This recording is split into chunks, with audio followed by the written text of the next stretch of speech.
नमस्कार दोस्तों।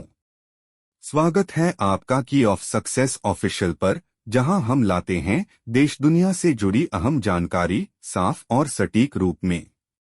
अध्याय 1, कोई पागल नहीं होता, नो वंस क्रेजी।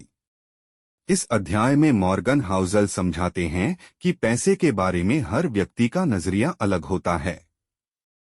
इसका कारण यह है कि हर कोई अलग अलग जीवन अनुभव से गुजरा है। उदाहरण के लिए, जिसने 1970-80 के दशक में मंदी देखी है, वह शेयर बाजार को जोखिम भरा मानेगा।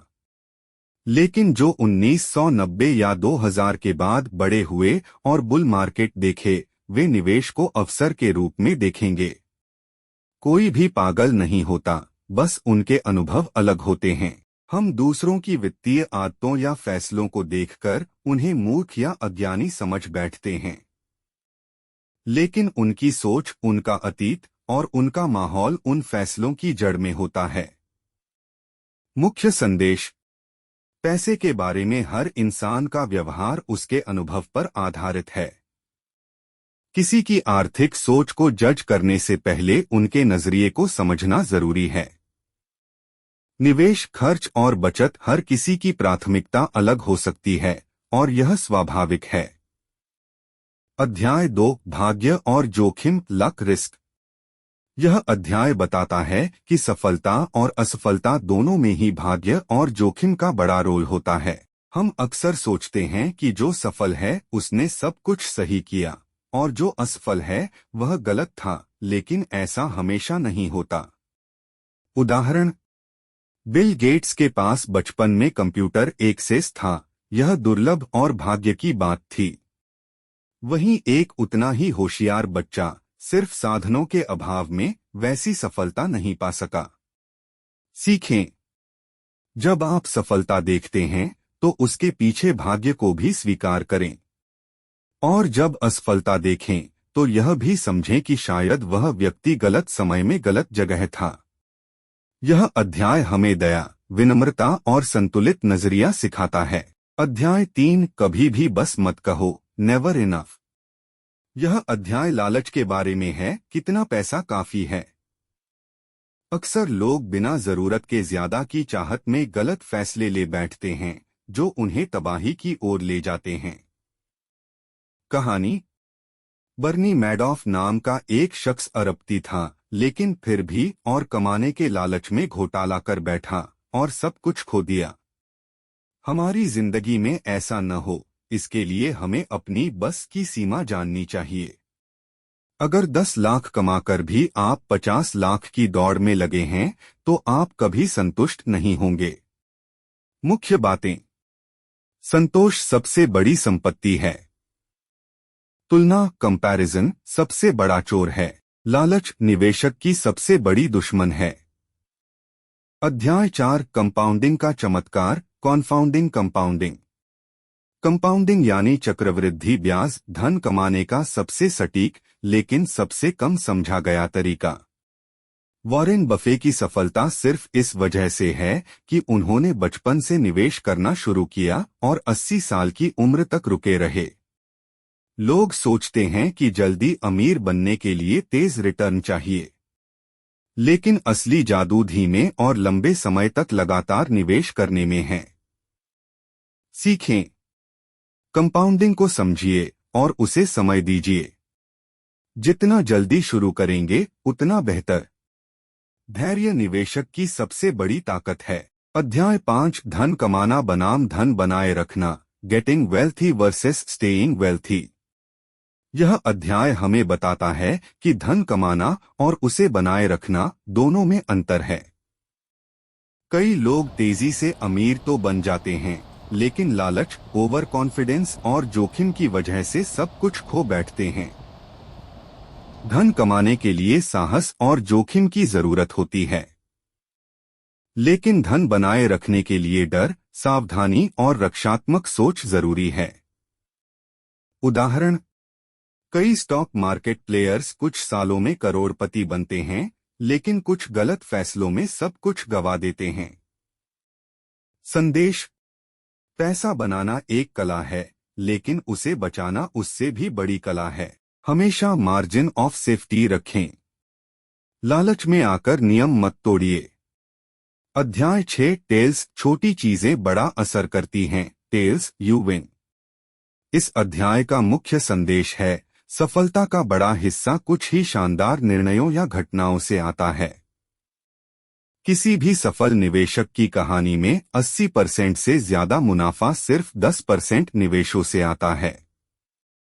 उदाहरण, वॉरेन बफे ने हजारों कंपनियों में निवेश किया, लेकिन उनकी असली संपत्ति कुछ चुनिंदा स्टॉक्स से बनी। बिजनेस में कई फैसले गलत हो सकते हैं, लेकिन अगर एक बड़ा फैसला सही हो गया तो वह बाकी सब पर भारी पड़ सकता है।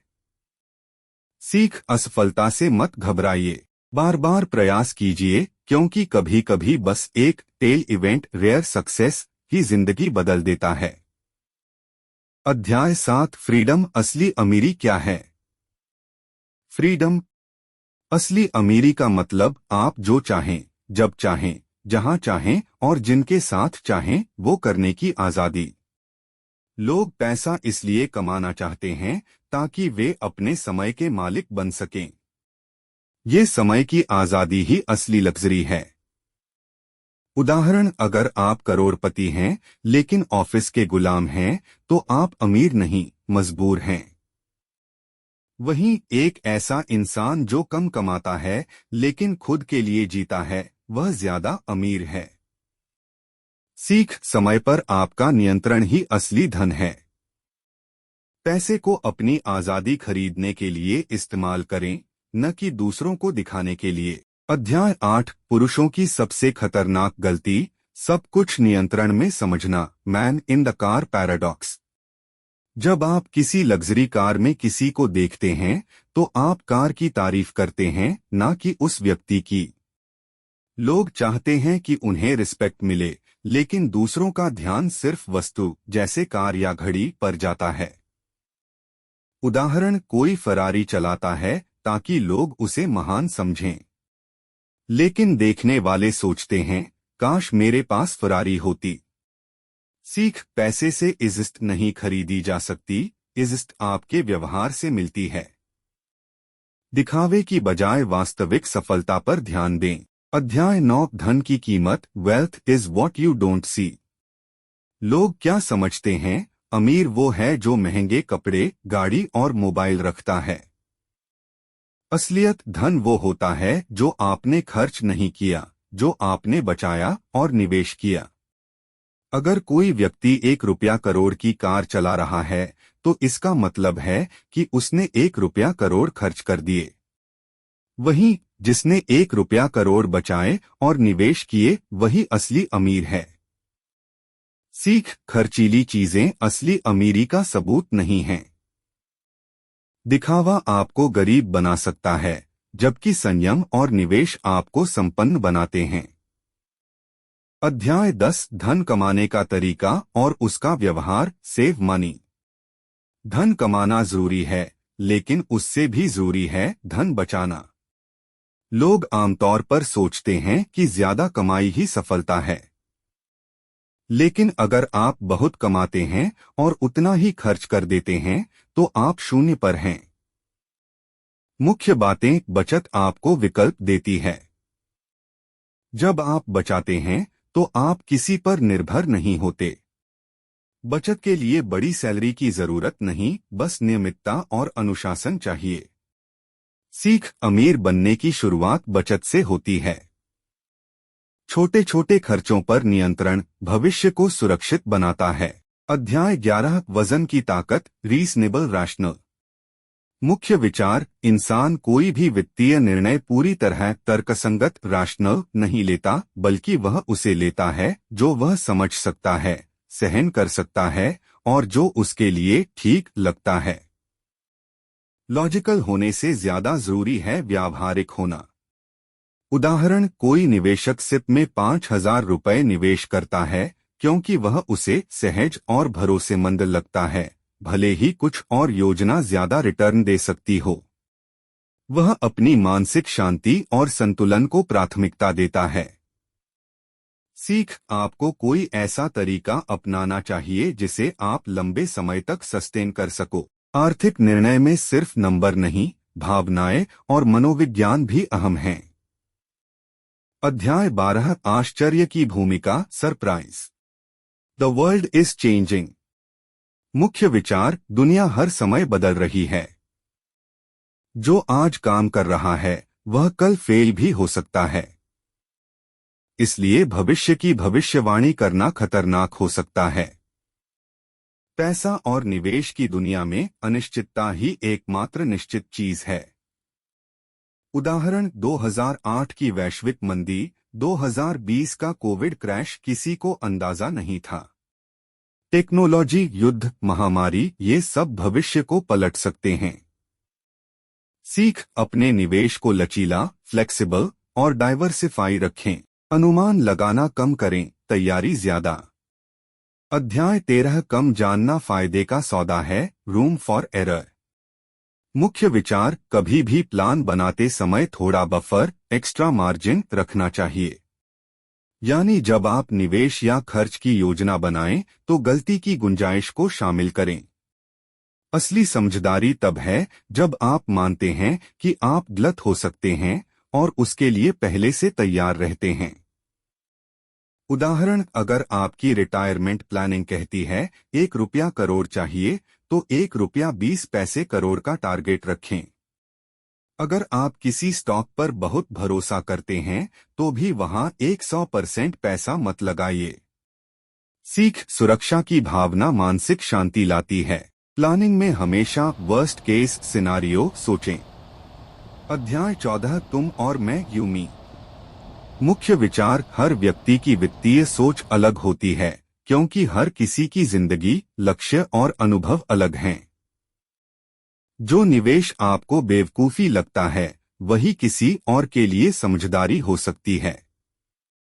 उदाहरण, एक ट्रेडर हर दिन स्टॉक खरीदता बेचता है लेकिन एक रिटायर व्यक्ति सिप में पैसा लगाता है। दोनों गलत नहीं हैं, बस उनकी जरूरतें अलग हैं। सीख, अपनी तुलना दूसरों से मत कीजिए। निवेश के फैसले अपनी परिस्थितियों के अनुसार लीजिए। अध्याय 15, भाग्य को कभी नजरअंदाज मत करो, नथिंग्स फ्री। मुख्य विचार, हर अच्छी चीज की कोई न कोई कीमत होती है, चाहे वह मानसिक तनाव हो, समय हो या रिस्क। स्टॉक मार्केट में अगर हाई रिटर्न चाहिए तो आपको उतार चढ़ाव, वॉलेटिलिटी सहना पड़ेगा। उदाहरण, अगर आप चाहते हैं कि आपका पोर्टफोलियो 15% रिटर्न दे तो आपको साल में कुछ महीने 10% नुकसान भी झेलना पड़ेगा। ये उस सफलता की फीस है। सीख, निवेश में दर्द और अस्थिरता को लागत समझें, रुकावट नहीं। जब आप इसकी कीमत चुकाने को तैयार होंगे तभी असली मुनाफा मिलेगा।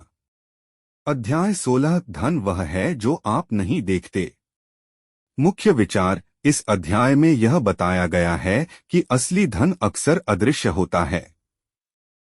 लोग अक्सर अपनी संपत्ति को महंगी कारों, लग्जरी सामानों और भव्य लाइफस्टाइल के माध्यम से प्रदर्शित करते हैं, लेकिन असली संपत्ति वह है जो बचत और निवेश के रूप में होती है, न कि खर्चे में।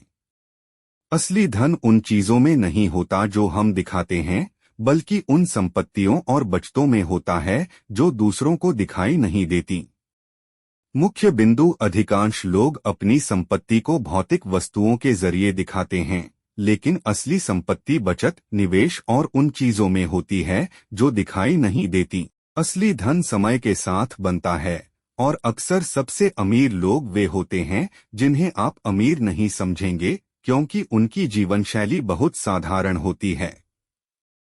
संयम बनाए रखना और पैसा बचाना संपत्ति निर्माण में खर्च करने से कहीं अधिक प्रभावी हो सकता है। अध्याय 17, पैसा बचाना।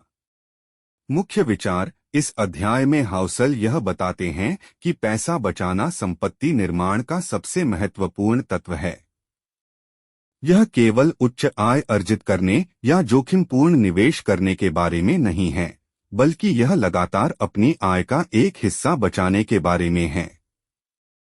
असल में धन निर्माण की कुंजी बचत की आदत है, चाहे आय कितनी भी हो। मुख्य बिंदु, पैसा बचाना उच्च आय अर्जित करने से अधिक महत्वपूर्ण है। अच्छे और बुरे समय में पैसा बचाने की क्षमता ही अमीर लोगों को बाकी से अलग करती है। बचत के लिए अनुशासन, धैर्य और दीर्घकालिक दृष्टिकोण की आवश्यकता होती है, जो वित्तीय सुरक्षा और विकास के लिए आवश्यक हैं। अध्याय 18, सामान्य तार्किक। मुख्य विचार। हाउसल यह बताते हैं कि जबकि तार्किक होना आदर्श माना जाता है, वित्तीय निर्णय लेने में सामान्य होना कहीं अधिक व्यावहारिक है। तार्किक निर्णय कठोर और ठंडे तथ्यों पर आधारित होते हैं, लेकिन वे अक्सर उन मानसिक और भावनात्मक कारकों को नजरअंदाज करते हैं जो लोगों के व्यवहार को प्रभावित करते हैं। वित्तीय निर्णय लेने में सामान्य रीजनेबल दृष्टिकोण रखना ज्यादा प्रभावी होता है। मुख्य बिंदु, वित्तीय निर्णय केवल तार्किक नहीं होते, बल्कि मानसिकता, भावनाएं और व्यक्तिगत मूल्यों द्वारा भी प्रभावित होते हैं। आदर्श रूप से पूरी तरह से तार्किक निर्णय लेने की कोशिश करने के बजाय लोगों को ऐसे निर्णय लेने चाहिए जो उनकी जिंदगी और आराम से मेल खाते हों।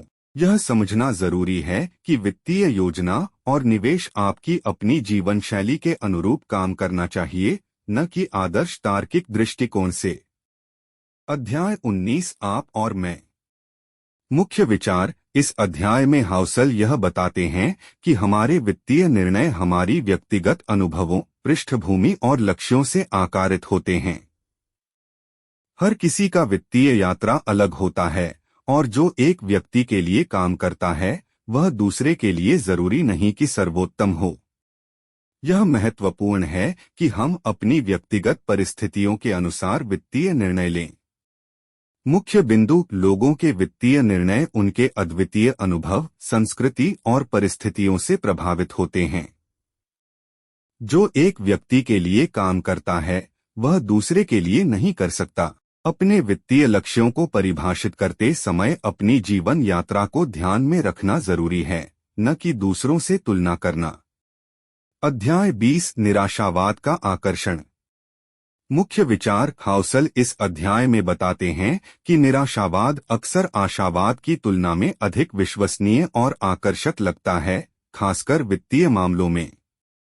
बुरी खबरें अच्छी खबरों से अधिक ध्यान आकर्षित करती हैं, और लोग अक्सर निराशावादी दृष्टिकोण को इसलिए अपनाते हैं क्योंकि वह ज्यादा तार्किक और वास्तविक लगता है।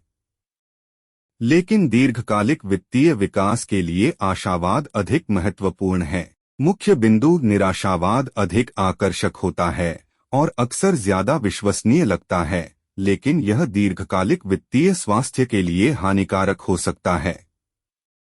इतिहास यह दिखाता है कि दीर्घकालिक रूप से वित्तीय बाजार और अर्थव्यवस्थाएं बढ़ती हैं, भले ही संक्षिप्त समय में नकारात्मक घटनाएं घटित हों। यह समझना जरूरी है कि आशावाद की कीमत को न देखें और दीर्घकालिक निवेश रणनीतियों में निराशावाद को बाधा न बनने दें। अगर आपको ये वीडियो जानकारीपूर्ण और पसंद आया हो, तो लाइक, शेयर और सब्सक्राइब करना न भूलें। आपका एक छोटा सा समर्थन हमें ऐसे और वीडियो लाने के लिए प्रेरित करता है। धन्यवाद। जय हिंद।